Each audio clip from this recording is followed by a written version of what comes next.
Los dejo con el doctor Enrique Alfaro Dávila, el licenciado José Martínez Torres, el doctor Juan Pablo de León Hernández y el maestro Jesús Cerda Cruz. Les agradezco que participen con nosotros y los dejo con el moderador.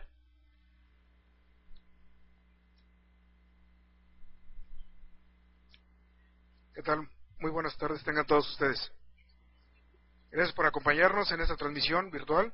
Muchas gracias a la universidad por darnos la oportunidad de tener acceso a todos aquellos que tienen la intención de conocer un poco más de lo que es la materia del derecho del trabajo. Le agradezco al licenciado doctor Juan Pablo de León Hernández, presidente de la Junta de Conciliación y Arbitraje de Nahualaredo, Tamaulipas. El doctor Alfaro, gracias por acompañarnos en esta ocasión. El maestro José Martínez, muchas gracias por estar con nosotros. Pues bien, creo que actualmente nuestros tiempos nos exigen que tengamos un poco más de conocimiento de lo que son tanto los derechos como las obligaciones de la materia laboral, pues con el ánimo principal de lograr la armonía laboral entre trabajadores y patrones por bien de la administración de los derechos de ambos, de uno y de otro, y la prestación de sus servicios sean siempre acordes a las situaciones económicas de nuestro país. Nuestro sistema jurídico mexicano, en lo que en materia de trabajo se refiere, concretamente la Ley Federal del Trabajo, nos establece cuál es cómo se contempla las relaciones individuales de trabajo, el procedimiento del trabajo, que es en lo particular lo que primeramente quisiéramos que tocáramos el punto, para que nos hablaran un poquito de esto. Doctor Alfaro, el procedimiento individual de trabajo actualmente en nuestro sistema nos establece que se inicia con la presentación de la demanda. ¿Eso es así? Bueno, antes que nada, muchas gracias a los coordinadores de este día virtual por la invitación. Con mucho gusto estamos aquí para poder apoyar en lo que se pueda respecto al ámbito laboral. Y entrando en materia, pues efectivamente todo inicia en el procedimiento, al menos en uno de los procedimientos dentro del derecho procesal, que es el procedimiento ordinario, específicamente con la demanda. Y a veces no tenemos mucho, los trabajadores no tienen mucho el conocimiento saben que tienen que demandar, pero a veces no conocen el medio idóneo para hacerlo, sobre todo por las causas económicas que lo generan. Es decir, hablar de un trabajador generalmente cuando es despedido, pues lo que quiere es su ingreso que percibía quincenalmente. Entonces es bueno decirlo, sobre todo en relación con el derecho procesal y básicamente en el procedimiento ordinario, que existe una figura importantísima, y yo siempre lo recalco en esa área, que es la Procuraduría de la Defensa del Trabajo, que es propiamente quien apoya a los trabajadores de manera gratuita el poder hacer efectivo a través de la demanda un derecho que ha sido vulnerado en la Ley Federal del Trabajo, cuando así el trabajador considera, en un ejemplo, que haya sido despedido injustificadamente. Es correcto, efectivamente, y es la obligación ya del Tribunal del Trabajo darle la canalización hacia la mesa que corresponda y asignarle número de expediente, etcétera.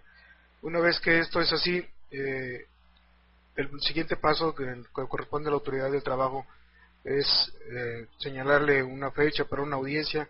Es una audiencia que consiste en 3 etapas.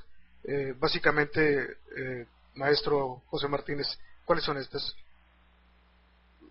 Sí, también primeramente agradecer la oportunidad de estar con ustedes, brinda la universidad a través de la celebración del día virtual.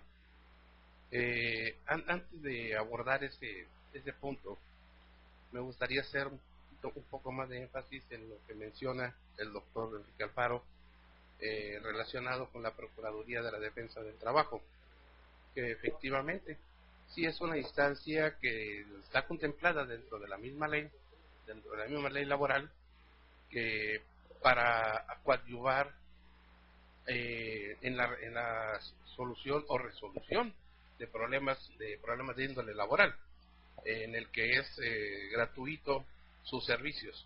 Sin embargo, es bueno señalar, es bueno hacer mención de que antes de que se inicie un procedimiento en sí, en toda forma, lo que se busca ahí es la conciliación. Que haya un acuerdo entre el patrón y el trabajador para no llegar a la instancia de tener que elaborar, que formular una demanda y ya poner en sí en movimiento todo lo que es la Junta de Conciliación, y que hasta la fecha, lo que tengo entendido y cifras que se han dado, es bastante satisfactorio la labor en esta área, en este punto, que procuradurías que la tenemos no únicamente a nivel local dentro de las juntas, sino también dentro de la Junta Federal, tienen esta figura jurídica para apoyo de los trabajadores. Bien, ya una vez que se recepciona la demanda y que entramos ya en el punto que, en cuanto a la pregunta, una vez recepcionada la demanda, sí, efectivamente la Junta lo que hace es asignarle, remitirla a alguna de las juntas para que ahí se ventile, se lleve el proceso laboral en cuanto a ello. Asignarle un número de expediente para identificarlo de los demás conforme vayan llegando, y dentro de ello señalar en el acuerdo una hora y una fecha para la celebración de una audiencia constitucional, también llamada audiencia trifásica, porque la misma consta de 3 fases: una etapa de conciliación, una etapa de demanda y excepciones, y otra de ofrecimiento y admisión de pruebas. Dentro de la etapa conciliatoria, lo que se busca, en su mismo nombre nos lo indica, nos lo señala, antes ya abrió el proceso. Sin embargo, es saludable y es factible aún dejar que ese proceso ya no avance mediante la conciliación, y en el cual la misma ley contempla que el trabajador y el patrón solos platicarán, dialogarán ante la presencia del presidente de la Junta para lograr un acuerdo en relación a la demanda, a las prestaciones que esté reclamando el actor, el trabajador en este caso, en ese punto. Sí, claro, efectivamente. Es una audiencia que se desarrolla en un solo acto, salvo con algunas excepciones, ¿verdad? Cuando plantean algún incidente, cosas así dentro del procedimiento, pero normalmente esas 3 fases se desarrollan en una sola acta, en una sola audiencia, vaya, con la comparecencia de ambas partes, o con la inasistencia de alguno de ellos cuando las circunstancias así no se le prestan, ¿no? Uno de los aspectos que tomaste, que consideraste y que es muy importante, que es precisamente la conciliación en la primera de las fases. El nombre propio de la autoridad que administra la justicia del trabajo es la Junta de Conciliación y Arbitraje, que su propio nombre lo dice. Procurar siempre la conciliación es importantísimo en estos procedimientos, llegar a la mediación, llegar a un punto medio de los intereses de los factores, precisamente para que no se lesionen unos ni otros, ¿no? En ese sentido, yo creo que la conciliación viene a ser uno de los factores primordiales que debemos de poner bastante atención en estos tipos de asuntos.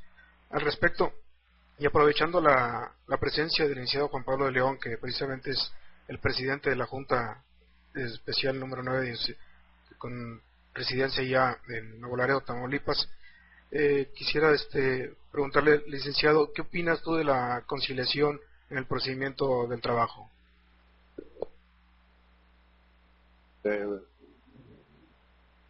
Buenas tardes. Licenciado Juárez, primero que nada, un saludo afectuoso a usted y a los compañeros doctor Enrique Alfaro y el licenciado José Martínez. Y además aprovechar la oportunidad para agradecer la oportunidad que me están dando de participar en esta cuestión. Me pregunta específicamente sobre el aspecto conciliatorio. Vamos a partir de dos vertientes. La etapa conciliatoria en el derecho individual y la etapa conciliatoria en el derecho colectivo. En el derecho individual de trabajo prevé el artículo 876 de la Ley Federal del Trabajo, y establece la modalidad en la que se puede llevar a cabo la audiencia de conciliación. Aquí básicamente ese es el espíritu de la ley, conciliar, porque estamos hablando de factores productivos, estamos hablando de intereses ya de una persona como lo es el trabajador, que solucione su problema en una forma rápida e inmediata, sin necesidad de llegar al litigio. En esa actividad es como intervenimos nosotros para efectos de procurar que el conflicto no llegue a un punto álgido, que sea en la primera fase, en un diálogo directo entre el trabajador y el patrón, que solucione este conflicto, a través del diálogo. Las más de las veces se da. En el aspecto colectivo también sucede lo mismo, con los sindicatos y los empresarios. ¿Se da? Claro que se da. ¿Funciona? Claro que funciona. ¿Por qué? Porque en la medida que se consiguen los potenciales conflictos laborales, pues se va a evitar, primero, desgastes tanto para el trabajador como para el patrón, y los consabidos perjuicios económicos para ambas partes. En el caso de la negociación colectiva, aquí en Nuevo Laredo nos ha funcionado, claro que sí. Prueba de ello es que 17 emplazamientos a huelga que se tuvo el año pasado, pues ninguno llegó a estallar la huelga. ¿Por qué? Porque precisamente el diálogo se ha dado en una forma constante y permanente entre los factores productivos. La exhortación se hace en la etapa correspondiente. Se hace ver los pros y los contras, sin afectar y sin lastimar los derechos de los trabajadores, pero siempre partiendo de un equilibrio. ¿Para qué? Porque al final de cuentas, cierto, se tutela el derecho de los trabajadores, sí, pero también nosotros tenemos la obligación de velar por custodiar la productividad y la permanencia del centro de trabajo. Sí, gracias. Una vez, ya agotada la fase y trifase, disculpe la repetición, la etapa inicial, que es la celebración de la audiencia, y ofreciendo ya una vez las pruebas, viene precisamente el desarrollo o el desahogo de estas mismas, ¿no? El proceso del trabajo admite todo tipo de pruebas, siempre que no vayan contra la moral y el derecho. Las más recurrentes pues, son la prueba confesional, la prueba testimonial, los documentos, etcétera, ¿no? Yo quisiera ahondar que la Ley Federal de Trabajo se ha quedado un poco antiquísima con respecto a algunos medios ya que van más avanzados a nuestra tecnología, que no los contempla como admisibles o que no los señala como tales, bueno, porque cuando fue elaborada en su contexto no se existía, ¿no? Pero se deja el margen abierto para cuando señala que todas aquellas elementos de convicción que no vayan contra la moral o el derecho. En la forma de ofrecer las pruebas es una, pero la rendición de las pruebas es otra. Al respecto, quisiera agradecer también la presencia del maestro Jesús Cerda Cruz, que nos acompaña también allá desde la sede de Nuevo Laredo. Bienvenido, maestro. Muchas gracias por estar con nosotros. Quisiera que nos comentaras algo respecto a las pruebas en el proceso individual de trabajo. Sí, efectivamente, no existían los adelantos de la ciencia, los adelantos de la sociedad. Conforme transcurre el tiempo, van adquiriéndose tecnologías que en el tiempo en que se promulgó y se reformó la Ley Federal de Trabajo, no se contemplaron. El derecho avanza constantemente y todos estos medios tecnológicos, todos estos medios ahora que pueden ser instrumentos de prueba expresamente como lo está contemplando la ley, son válidos perfectamente, de manera que son para el beneficio tanto de las partes